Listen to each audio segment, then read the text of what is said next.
এই বন্ধুসকল এতিয়া মই ভাত খাবলৈ গৈ আছে। এতিয়া ভাত খোৱা টাইম হ'ল 12:30 মানত। ভাত খাই 12:30 পিছত 12:30 পৰা 1টালৈকে ভাত খোৱা টাইম দিয়ে চিকুটিত। এতিয়া মই ভাত খাবলৈ গৈ আছোঁ বন্ধুসকল।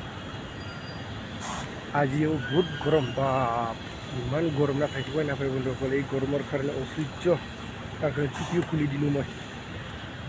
ইমান গৰম না অসহ্য, ইয়াৰ ড্ৰেছৰ কাৰণে ইয়াৰ জোতা চোতা।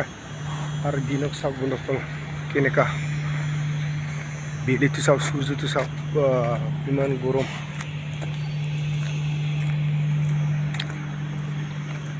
গৰমৰ কাৰণে থাকিবই নাপায়।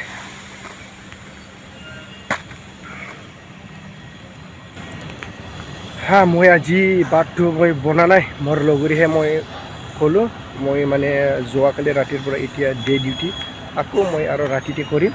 তাৰ কাৰণে মই লগৰীক কৈছিলোঁ মোৰো ভাত বনাওঁ, মই আজি অতি কৰিম, দিনতে কৰিম, ৰাতিতে কৰিম বুলি। তাৰ কাৰণে মই তাক কৈ কিনি আহিলোঁ।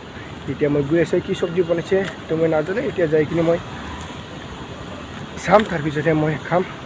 কি চব্জি বনাওঁ নবনাওঁ সেইটো উপায় নাই, খাব লাগিব। মই ক'লোঁ তাক আলু বনাওঁ আৰু দালি জোল বনাওঁ বলকে। সেই কি চব্জি বনাব এইটো মই নাজানো, এতিয়া যাই কিনে গম পাব। চ' ইয়াতে মোৰ মিনি ব্লগটো শেষ কৰিলোঁ বন্ধুসকল। আপোনালোকে যদি মোৰ চেনেলটো এতিয়ালৈকে ছাবস্ক্ৰাইব কৰা নাই তেনেহ'লে ছাবস্ক্ৰাইব কৰি দিয়ক। Thank U.